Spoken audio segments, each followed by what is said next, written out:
Entriamo nella Domus di Nuoro. Ce n'è una più su.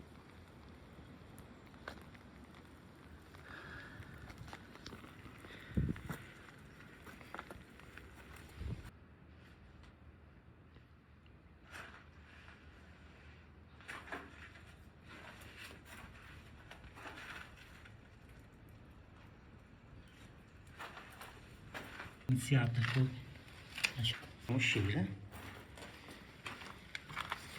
per vedere lo spettacolo che si gode da qui. C'è Nuoro di fronte a noi.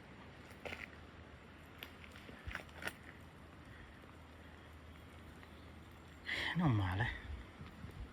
E poi sopra c'è l'altra grotta che è composta da una camera e poi all'interno c'è un'altra grotticella.